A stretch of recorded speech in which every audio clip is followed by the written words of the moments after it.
एक मूवी की स्टार्टिंग में हम एक लड़की को देखते हैं जिसका नाम अलाइसा था। अलाइसा बोल नहीं सकती, साथ ही में वो एक गवर्नमेंट लैब के अंदर क्लीनर का काम किया करती थी। अलाइसा को कोई पसंद नहीं करता था, लेकिन उसके साथ में काम करने वाली लड़की जिसका नाम जेल्डा था और साथ ही में उसके पास में रहने वाले नेबर जो कि उससे बहुत बड़े थे, मिस्टर गाइल्स, सिर्फ ये दोनों ही थे जो अलाइसा को समझा करते थे। अलाइसा बात नहीं कर पाती, इसी के कारण वो सबसे साइन लैंग्वेज में बात किया करती थी। हमें दिखाया जाता है कि अलाइसा रोज अपने रूटीन को फॉलो करती है। वो ऑफिस जाने के लिए तैयार होती है, लेकिन साथ ही में हम एक सीन देखते हैं जब वो मिरर पे अपने नेक को देखती है जिसके ऊपर कुछ स्कार्स बनी थी। मूवी के अकॉर्डिंग हमें बताया गया है कि अलाइसा बचपन के अंदर रिवर के पास मिली थी और साथ ही में उसका वोकल सिस्टम निकाल लिया गया था। लेकिन इस स्कार्स के पीछे एक रीजन और है जो कि हमें मूवी के लास्ट में भी रिलेट करता है। अब अलाइसा रेडी होकर अपने ऑफिस जाने से पहले अपने पास वाले नेबर से मिलने के लिए जाती है और साथ ही में उनके लिए खाना वगैरह भी लेके जाती थी। ऑफिस जाते ही उसे वहाँ जेल्डा मिलती है, क्योंकि रोज की तरह जेल्डा उसके लिए जगह रोक के रखती थी। हमें दिखाया जाता है कि एक दिन अलाइसा और जेल्डा मिलकर लैब के एक पार्ट में सफाई कर रहे थे, लेकिन तभी वहाँ के एडमिन फ्लेमिंग आके बताते हैं कि यहाँ पे जल्द ही एक बहुत बड़ा प्रोजेक्ट आने वाला है। हम देखते हैं कि काफी सारे लोग एक बहुत बड़े वाटर टैंक को अपने साथ अंदर लेके आते हैं जिसमें काफी सारा पानी था, लेकिन वो क्लियर नहीं था। अलाइसा को बड़ी क्यूरियोसिटी हो रही थी, इसी के कारण वो उस टैंक पे हाथ रखती है। तभी उसे अंदर से आवाजें आने लगती है, मानो कि अंदर से कोई मूवमेंट हो रहा है, और तभी एक हाथ ऊपर की तरफ आता है। इसी समय वहाँ पे सारे सिक्योरिटी, एडमिन और साइंटिस्ट इस चीज को देख लेते हैं और वहाँ से इन दोनों को ही बाहर भेज देते हैं। जिसके अगले सीन में हमें दिखाया जाता है कि जेल्डा और अलाइसा मेल वॉशरूम की सफाई कर रहे थे, जहाँ पे उन्हें रिचर्ड आके मिलता है। रिचर्ड इस प्रोजेक्ट का इंचार्ज है, साथ ही में इस क्रीचर को भी वही लाया था। अलाइसा वहाँ पे रखी स्टिक को हाथ लगाने लगती है। असल के अंदर ये एक इलेक्ट्रिक स्टिक थी जिससे कि बहुत ज्यादा शॉक लगता था। तभी रिचर्ड उसे ऐसा करने से मना कर देता है। जब रिचर्ड अपनी स्टिक उठा के यहाँ से जाने लगता है तो बेसिन पे कुछ ब्लड की ड्रॉप्स गिर जाती है, जिसे देख के अलाइसा और जेल्डा सोच में पड़ जाते हैं। हम देखते हैं कि अभी भी जेल्डा और अलाइसा उस स्पेशल पार्ट के आसपास में क्लीनिंग कर ही रहे थे कि तभी वहाँ से रिचर्ड काफी बुरी हालत के अंदर बाहर आता है। उसकी बॉडी पे बहुत सारा ब्लड लगा था, साथ ही में उसकी 2 फिंगर्स भी कटी हुई थी। देखते ही देखते यहाँ पे कई सारे साइंटिस्ट, डॉक्टर और सिक्योरिटी भी आ जाते हैं, जिसके बाद हमें पता चलता है कि फ्लेमिंग जेल्डा और एलिसा दोनों को ही उस लैब की सफाई करने के लिए अपने साथ लेके जाता है। अंदर जाते ही हमें पता चलता है कि हर जगह ब्लड गिरा हुआ है। अलाइसा जब फ्लोर की क्लीनिंग कर रही थी तो पानी डालने पे उसे 2 वही फिंगर्स मिलती है जो कि रॉबर्ट की थी। अलाइसा उन फिंगर्स को एक पेपर बैग के अंदर डाल देती है, जिसके बाद जेल्डा फ्लेमिंग को बुलाने चली जाती है। हमें पता चलता है कि अलाइसा जब यहाँ पे अकेली थी, उस वाटर टैंक के अंदर से वाटर क्रिएचर थोड़ा थोड़ा आगे आने लगता है, जिसे अलाइसा देख चुकी थी। ये एक ह्यूमनॉइड एम्फीबियन है। इस क्रीचर के पास आने पे अलाइसा को पता चलता है कि इसकी बॉडी में से भी ब्लड निकल रहा है। इसका मतलब था कि ये भी इंजर्ड है। अलाइसा को समझ में आ गया था कि ये जरूर रिचर्ड ने किया होगा। जैसे ही फ्लेमिंग जेल्डा के साथ में यहाँ पे पहुँचता है तो वो क्रीचर वापस से पीछे की तरफ चला जाता है। अलाइसा वही फिंगर्स फ्लेमिंग को दे देती है। घर आने के बाद में अलाइसा अपने नेबर को भी उस क्रीचर के बारे में बताती है, लेकिन इनके नेबर को उस क्रीचर के ऊपर यकीन ही नहीं होता कि ऐसी कोई चीज एग्जिस्ट भी करती है। एक दिन लंच के टाइम पे अलाइसा सबसे बच के उसे लैब के अंदर पहुँचती है। अलाइसा जब अंदर आती है तो उसे एक बहुत बड़ा वाटर पूल दिखाई देता है जहाँ पे उस क्रीचर को बांधा गया था। अलाइसा को मानो उस क्रीचर से बात करनी है, इसी के कारण वो पूल के ऊपर बैठ जाती है और अपने साथ में एक बॉइल्ड एग लाती है, जिसे ब्रेक करके वो आवाज करती है। इसी समय वो क्रीचर भी बाहर आ जाता है। अलाइसा चाहती थी कि वो क्रीचर उसके हाथ से एग ले, लेकिन ये क्रीचर भी उसे देख के डरा हुआ था। इसी कारण अलाइसा उस पूल के वॉल पे उस एग को रख देती है और पीछे हट जाती है। तभी वो क्रीचर बाहर आता है और उस एग को लेके वापस पानी में चला जाता है। अलाइसा इस चीज से बड़ी खुश थी और फिर वहाँ से चली जाती है।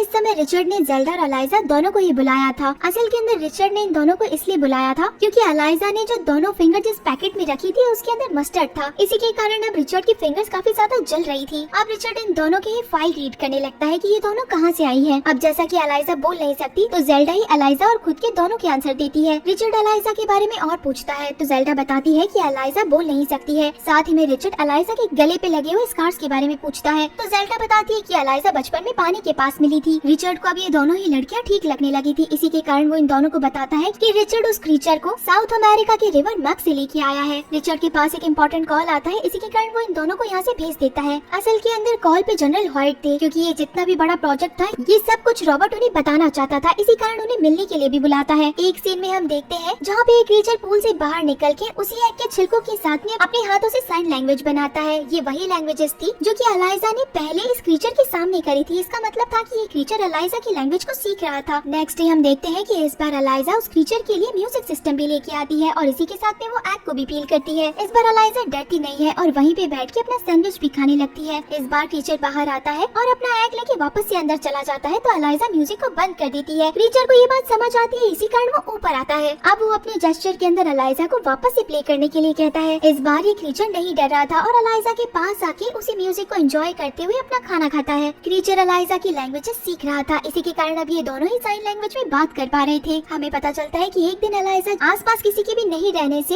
इस क्रीचर से बातें कर रही थी, तो ये सारी चीज डॉक्टर रॉबर्ट देख लेते हैं, लेकिन वो ये बात शो नहीं करते और चुपचाप से पीछे आ जाते हैं। उन्हें इस बात पे बिलीव ही नहीं हो रहा था कि इस क्रीचर से कोई कम्युनिकेट भी कर सकता है। हमें पता चलता है कि जो डॉक्टर रॉबर्ट है वो साइंटिस्ट के साथ में एक रशियन स्पाई भी है। रॉबर्ट असल के अंदर इस लैब में काफी सारी इन्फॉर्मेशन गैदर करने के लिए एज अ साइंटिस्ट भेजा गया था। वो अपने लीडर को इस क्रीचर के बारे में बताता है। वो इस क्रीचर के पिक्चर्स के साथ में सारी डिटेल एक बुक में लिख के देता है। नेक्स्ट सीन में हमें पता चलता है कि अलाइजा जब इस क्रीचर से मिलने आती है तो इस क्रीचर की हालत बहुत ज्यादा खराब थी। इसकी बॉडी से खून निकल रहा था, मानो कि इसके ऊपर किसी ने अटैक किया होगा। उसी समय अलाइजा को आवाज आती है कि कोई लैब के अंदर आ रहा है। इसी के कारण वो चुपके पीछे खड़ी हो जाती है। इस समय यहाँ पे रिचर्ड की एंट्री होती है, जो कि अपनी इलेक्ट्रिक स्टिक से उस क्रीचर के ऊपर बहुत ज्यादा अटैक करता है। अब तक यहाँ पे जनरल हॉयट अपनी टीम के साथ पहुँच चुके थे। उनके लिए भी इस क्रीचर को देखना बहुत अमेजिंग बात थी। रिचर्ड बताता है कि अमेज़न के रिवर के पास रहने वाले जितने भी ट्राइब के लोग हैं वो सब इसे भगवान मानते हैं और इसकी पूजा किया करते हैं। इसी के कारण वो पानी में खाने पीने की बहुत सारी चीजें भी छोड़ के जाते हैं। हम देखते हैं कि डॉक्टर रॉबर्ट ने अलाइजा को देख लिया है, लेकिन वो ये बात किसी को भी नहीं बताते। हम देखते हैं कि जनरल हॉयट रिचर्ड को कहते हैं कि इस जानवर के ऊपर और ज्यादा रिसर्च करो, हमें इसके बारे में सब कुछ जानना है, चाहो तो इसे काट दो या फिर चीर फाड़ कर दो। डॉक्टर रॉबर्ट इस चीज के लिए बहुत मना करते हैं कि ये बहुत अद्भुत जानवर है, इसे काट के खत्म मत करिए। जनरल हॉयट कह के जाते हैं कि यहाँ पे जितने भी काम चल रहे हैं वो सब कुछ मेरी देखरेख में चल रहे हैं। अगर मैंने कहा कि इसे मार दो तो इसका मतलब है कि मार दो। अलाइजा को बिलीव ही नहीं होता कि उसका दोस्त जल्द ही मरने वाला है। इसी के कारण वो खुद के नेबर गाइल के पास में जाके उन्हें सब कुछ बताती है। अलाइजा अपने नेबर को कहती है कि आप प्लीज मेरी मदद करिए उसे वहाँ से बाहर निकालने में। वो मिस्टर जाइल को बताती है कि वो क्रीचर बिल्कुल मेरे जैसा है, ना वो बोल सकता है, ऊपर से कोई उसका दोस्त भी नहीं है, वो मुझे समझता है। मिस्टर जाइल अलाइजा की बात नहीं मानते हुए वहाँ से चले जाते हैं, लेकिन जब वो घर वापस लौटते हैं तो उनका फैसला था कि वो अलाइजा की मदद करेंगे। हमें पता चलता है कि डॉक्टर रॉबर्ट अपने सीनियर से आके मिलते हैं। रॉबर्ट के सीनियर भी उसे यही बताते हैं कि जल्द से जल्द उस क्रीचर को जान से मार दो ताकि उसके ऊपर ज्यादा टॉर्चर ना हो, क्योंकि रिचर्ड उसे जल्द ही मारने वाला था। हम देखते हैं कि अलाइजा अपने नेबर के साथ मिलकर लैब से उस क्रीचर को निकालने की प्लानिंग बना रही थी। वहीं दूसरी तरफ डॉक्टर रॉबर्ट आके रिचर्ड से बात करता है और कहता है कि मैं आपसे फाइनल टाइम बात करने आया हूँ कि प्लीज आप उस क्रीचर के साथ में कुछ भी मत करिए, वो बहुत इंपॉर्टेंट है रिसर्च के लिए। रिचर्ड इस क्रीचर को बचाने में बिल्कुल भी इंटरेस्टेड नहीं है, लेकिन रॉबर्ट पीछे खड़ा होकर देख लेता है कि यहाँ से कोई तो कैमरे से छेड़खानी कर रहा है। जिसके बाद हम जेल्डा को देखते हैं, क्योंकि अभी तक भी अलाइजा नहीं आई थी। इसी के कारण वो अलाइजा के प्रेजेंट खुद ही लगा देती है। अलाइजा अब लैब में पहुंच चुकी थी और उस वाटर क्रीचर को खोलने की कोशिश करती है, लेकिन तभी यहाँ पे डॉक्टर रॉबर्ट आ जाते हैं। अलाइजा डरी हुई थी कि अब वो यहाँ से कैसे भाग पाएगी। तब हमें पता चलता है कि डॉक्टर रॉबर्ट तो अलाइजा की मदद करने के लिए आए हैं और उसे चाबियां देके यहाँ से भागने के लिए कहते हैं। जिसके बाद सीन यहाँ पे मिस्टर जाइल के ऊपर शिफ्ट होते हैं, जो कि लॉन्ड्री वैन लेके यहाँ पे पहुँच गए थे। सिक्योरिटी गार्ड को इस बात पे शक हो गया था कि आज तो लॉन्ड्री वैन आनी ही नहीं है, साथ ही में ये कार्ड भी नकली है। इसी के कारण वो मिस्टर जाइल को गाड़ी से बाहर निकलने के लिए कहते हैं, लेकिन इस समय भी यहाँ पे डॉक्टर रॉबर्ट पहुँच जाते हैं, जो कि सिक्योरिटी गार्ड को मार देते हैं और मिस्टर जाइल को कहते हैं कि जल्द से जल्द गाड़ी लेके जाइए। इसमें से कुछ चीजें रिचर्ड भी देख चुका था और इसी के कारण वो इस गाड़ी का पीछा करने के लिए भागता है। जिसके बाद अब डॉक्टर रॉबर्ट अलाइजा की मदद करने के लिए भागते हैं। हमें पता चलता है कि जेल्डा अलाइजा को ऐसा करने से रोकती है, लेकिन तब अलाइजा जेल्डा को समझाती है कि इसे बचाना बहुत ज्यादा जरूरी है, नहीं तो ये मर जाएगा, ये बहुत इंपॉर्टेंट क्रीचर है। अब जेल्डा भी अलाइजा की बात समझती है और उसे वहाँ से भगाने में उसकी मदद करती है। अब मिस्टर जाइल अलाइजा और उस वाटर क्रीचर को लेके यहाँ से भाग जाते हैं। रिचर्ड यहाँ पे आके फायरिंग भी करता है, लेकिन उसे ये नहीं पता चलता कि आखिर ऐसा काम किसने किया है और न ही वो उस वैन को रोक पाता है। रिचर्ड फटाफट से लैब के अंदर आता है, जहाँ उसे पता चल चुका था कि यहाँ से वो वाटर क्रीचर भाग गया है। इसी कारण वो बहुत गुस्सा होता है। इसी के साथ हमें पता चलता है कि रिचर्ड के ऊपर भी बहुत ज्यादा प्रेशर है जनरल हॉयट का। अगर वो वाटर क्रीचर रिचर्ड नहीं ढूंढ पाया तो रिचर्ड की जान को भी खतरा हो सकता है। अब अलाइजा चाहती थी कि जहाँ से ये क्रीचर आया है उसे वहीं पे छोड़ दिया जाए। इसी के कारण वो ओशन से रिलेटेड कुछ न्यूज पढ़ने के लिए जाती है, जहाँ पे लिखा था कि कनाल को बारिश आने के बाद में खोल दिया जाएगा, जिसका पानी जाके सीधा ओशन से मिलता है। अलाइजा ने सोच लिया था कि वो इस वाटर क्रीचर को 10 तारीख को छोड़ देगी, किसी को भी अलाइजा पे शक ना हो। इसी के कारण वो नेक्स्ट डे ऑफिस भी चली जाती है। अब जैसे बाकी वर्कर्स को इन्वेस्टिगेशन के लिए बुलाया जाता है, वैसे इन दोनों को भी बुलाया जाता है, जहाँ भी पता चलता है कि इन दोनों की अटेंडेंस की टाइमिंग बिल्कुल परफेक्ट थी। इसी के कारण इन दोनों पे शक नहीं किया जाता है और इन्हें भेज दिया जाता है। जिसके बाद सीन यहाँ घर पे शिफ्ट हो जाता है। हमें पता चलता है कि मिस्टर जाइल, जो कि इस वाटर क्रीचर की पेंटिंग कर रहे थे, वो इस समय सो जाते हैं। इसी के कारण वो वाटर क्रीचर यहाँ से बाहर निकल जाता है और पूरे घर में घूमने लगता है। साथ ही उन्हें मिस्टर जाइल की कैट मिल जाती है, जिसे वो खा जाता है। जैसे मिस्टर जाइल आवाज सुन के बाहर आते हैं तो वो डर के मारे वहाँ से भाग जाता है और गलती से उसका हाथ मिस्टर जाइल के हाथ पे लग जाता है, जिससे कि मिस्टर जाइल के हाथ से काफी ज्यादा ब्लड निकलने लग जाता है। इसी के साथ हमें पता चलता है कि डॉक्टर रॉबर्ट आके अलाइजा को कुछ मेडिसिन देते हैं, जो कि वो वाटर क्रीचर को दिया करते थे। असल के अंदर अगर वो मेडिसिन इस वाटर क्रीचर को नहीं मिली तो ये क्रीचर जल्दी मर जाएगा या फिर इसे ज्यादा से ज्यादा पानी में रखा जाना चाहिए। इसी समय अलाइजा की एक नेबर आके उसे बताती कि तुम्हारे लिए एक अर्जेंट कॉल है। अलाइजा को घर पे हुई सिचुएशन के बारे में पता चल जाता है। इसी के कारण वो फटाफट घर पे आती है और उसे पता चलता है कि मिस्टर जाइल काफी ज्यादा इंजर्ड है और वो क्रीचर यहाँ से चला गया है। हर दीवार पे उसके खून से बने हुए हाथ लगे हुए हैं, जिसे फॉलो करते हुए वो एक थिएटर में पहुँचती है और उस वाटर क्रीचर को समझा के फिर से घर पे ले आती है। अलाइजा अब इस वाटर क्रीचर को समझाती है कि बिल्लियों को नहीं खाना चाहिए और अब इस क्रीचर को भी गिल्ट फील होता है कि उसने बिल्ली के साथ में अच्छा नहीं किया। अलाइजा अब जब मिस्टर जाइल की बैंडेज कर ही रही थी कि तभी यहाँ पे वो वाटर क्रीचर आ जाता है। मिस्टर जाइल पहले तो डरे हुए थे, लेकिन बाद में हम देखते हैं कि वाटर क्रीचर उनका हाथ अपने सर पे रखता है और अपना हाथ उनके सर पे रखता है, जिसके बाद हम देखते हैं कि उस वाटर क्रीचर की बॉडी पे शाइन करने लगती है। साथ ही वो अपना हाथ मिस्टर गाइल्स के हाथ पे रखता है जहाँ उनके हाथ पे चोट लगी थी। अगले दिन हमें पता चलता है कि जब मिस्टर जाइल सो के उठते हैं तो उनके हाथ पे जो भी इंजरी थी वो बिल्कुल सही हो गई थी और साथ ही में उनके सर पे बाल भी उगाए थे। इसका मतलब था कि वाटर क्रीचर सच में बहुत ज्यादा पावर्स रखता था, वो किसी को भी हील कर सकता था। अलाइजा इस वाटर क्रीचर के साथ में बहुत क्लोज थी, वो उसे रोज रोज नई नई चीजें सिखाया करती थी। साथ ही में ये दोनों एक दूसरे के दोस्त बन गए थे और कहीं न कहीं अटैच भी होते जा रहे थे। एक दिन अलाइजा अपने पूरे वॉशरूम को पूरी तरीके से क्लोज करके उसमें बहुत ज्यादा पानी भर देती है ताकि वो वाटर क्रीचर के साथ में कुछ टाइम स्पेंड कर सके। पानी इतनी ज्यादा क्वांटिटी में भरने के कारण हर जगह से लीकेज होना शुरू हो जाता है। मिस्टर जाइल्स को थोड़ी बहुत टेंशन होने लगती है, इसी के कारण वो वॉशरूम का दरवाजा खोल देते हैं। तब वो अपने सामने अलाइजा और इस क्रीचर को साथ में पाते हैं तो वो दरवाजे को वापस बंद कर देते हैं। वाटर क्रीचर को बहुत ज्यादा पानी की जरूरत थी और एक छोटे से टब में इसका रहना मुश्किल हो रहा था, इसी के कारण इसकी तबीयत भी खराब थी। अलाइजा इस क्रीचर के साथ हमेशा रहती थी। रिचर्ड अभी भी उस वाटर क्रीचर को नहीं ढूंढ पाया था, इसी के कारण वो जनरल हॉयट के कॉल्स को भी अवॉइड कर रहा था और अब जनरल हॉयट सीधा यहीं पे रिचर्ड से मिलने के लिए पहुंच जाते हैं। साथ ही सिर्फ 36 आवर्स का टाइम देते हैं कि अगर 36 घंटे में तुम उसे नहीं ढूंढ पाए। साथ ही में वो इस क्रीचर को ढूंढने के लिए फाइनल 36 आवर्स देते हैं। रिचर्ड को असल के अंदर पूरा शक डॉक्टर रॉबर्ट के ऊपर होता है, इसी के कारण वो डॉक्टर रॉबर्ट का पीछा करता रहता है। रिचर्ड इसी टाइम पे डॉक्टर रॉबर्ट को रशियन से बात करता हुआ सुन भी लेता है, जहाँ पे अब रिचर्ड का शक पक्का हो गया था। इन रशियंस ने भी रॉबर्ट को कुछ मिशंस दिए थे जहाँ वो डॉक्टर ऐसा नहीं कर पाते, इसी के कारण ये रशियंस डॉक्टर रॉबर्ट को जान से मार देते हैं। लेकिन रिचर्ड को पता था कि अगर वाटर क्रीचर के बारे में कोई जानता है तो वो सिर्फ और सिर्फ रॉबर्ट है, इसी के कारण वो रशियंस को मार देता है और रॉबर्ट के पास पहुँच जाता है। डॉक्टर रॉबर्ट पहले से ही बहुत ज्यादा इंजर्ड थे, लेकिन रिचर्ड इस समय बात उगलवाने के लिए डॉक्टर रॉबर्ट को और ज्यादा टॉर्चर करते हैं, लेकिन तब तक भी डॉक्टर रॉबर्ट कुछ नहीं बोलते। लेकिन जैसे ही रिचर्ड इलेक्ट्रिक स्टिक का यूज करते हैं तो डॉक्टर रॉबर्ट की हालत खराब होने के कारण वो बस ये बताते हैं कि ये काम उन क्लीनर्स का है। क्लीनर्स का नाम सुनते ही रिचर्ड के दिमाग में पहला नाम जेल्डा का आता है। रिचर्ड सीधा अब जेल्डा के घर पहुंच जाता है, जहाँ पे जेल्डा तो उसे कुछ नहीं बताती, लेकिन जेल्डा का हस्बैंड रिचर्ड को बता देता है कि वो वाटर क्रीचर अलाइजा के घर पे है। ऐसा उसने अपनी पत्नी का उसके फ्रेंड से बात करते हुए सुना था। अब रिचर्ड गुस्से के अंदर अलाइजा के घर की तरफ निकलता है, लेकिन तभी जेल्डा ये सारी बातें अलाइजा को बता देती है कि जितना जल्दी हो सके उस घर से तुम उस क्रीचर को लेके निकल जाओ। और अब अलाइजा भी रिचर्ड के आने से पहले उस क्रीचर को लेके भाग निकलती है। यहाँ रिचर्ड जब घर पे पहुँचता है तो उसे कोई नहीं मिलता, लेकिन उसे कैलेंडर पे 10 तारीख और साथ ही में ये लिखा हुआ मिल जाता है कि आज के दिन वो इस वाटर क्रीचर को कैनल पे छोड़ने वाली है। रिचर्ड भी उसे कैनल की तरफ पहुँच जाता है। अब टाइम था जब अलाइजा अपनी वाटर क्रीचर जो कि उसका सबसे अच्छा दोस्त था उसे गुड बाय कर रही थी, लेकिन तभी यहाँ पे रिचर्ड पहुँच जाता है, जो कि सबसे पहले मिस्टर जाइल को इंजर्ड करता है और उसके बाद में अलाइजा और इस वाटर क्रीचर दोनों को ही शूट कर देता है। लेकिन मिस्टर जाइल वापस ही खड़े होते हैं और रिचर्ड के ऊपर अटैक करते हैं, जिसके बाद में वो इस वाटर क्रीचर और अलाइजा दोनों के पास में जाता है। हमें पता चलता है कि ये वाटर क्रीचर अभी भी मरा नहीं था, बल्कि बुलेट लगने के बाद में भी वो वापस ही खड़ा हो जाता है। उसकी पूरी बॉडी शाइन कर रही थी, साथ ही में जब वो अपने निशान पे हाथ लगाता है तो वो बुलेट्स का घाव भी ठीक हो जाता है, जिसके बाद अब वो आगे बढ़ता है और रिचर्ड का गला काट देता है। रिचर्ड को बहुत ज्यादा शौक हो रहा था इस बात पे कि ये वाटर क्रीचर गोली लगने के बावजूद भी नहीं मरा है। इसका मतलब है कि लोग इसे सच में भगवान ऐसे ही नहीं कहते हैं, इसके पास में मैजिकल पावर्स है। अब तक यहाँ पे जेल्डा भी पुलिस लेके पहुँच गई थी। हम देखते हैं कि वो वाटर क्रीचर अलाइजा के पास जाता है और उसे गोद में उठा के पानी में जम कर जाता है। मिस्टर जाइल भी उसे नहीं रोकते, क्योंकि उसे लगता है कि शायद वो वाटर क्रीचर अलाइजा का ध्यान रख सकता है। पानी में जाने के बाद ये वाटर क्रीचर अलाइजा को हील करता है अपनी पावर्स के साथ में, और अब अलाइजा अपने नेक से सांस ले पा रही थी, साथ ही में वो जिंदा भी हो जाती है, जबकि उसे गोली लगी थी। फिर भी अलाइजा जब वापस से होश में आती है तो इस वाटर क्रीचर को हक कर लेती है। अब अगर हम बात करें अलाइजा की, तो जैसा कि मैंने आपको स्टार्टिंग में बताया था कि अलाइजा रिवर के पास मिली थी, तो इसका एक मतलब ये भी हो सकता है कि अलाइजा भी एक वाटर क्रीचर ही रही हो, क्योंकि उसके गले पे भी इस तरीके के गलफड़े थे जिससे कि वो सांस ले सकती थी। और अब वाटर क्रीचर से मिलने के बाद में वो पूरी तरीके से वाटर क्रीचर बन गई है। इसी के साथ गाइस ये शानदार मूवी यहीं पे खत्म हो जाती है।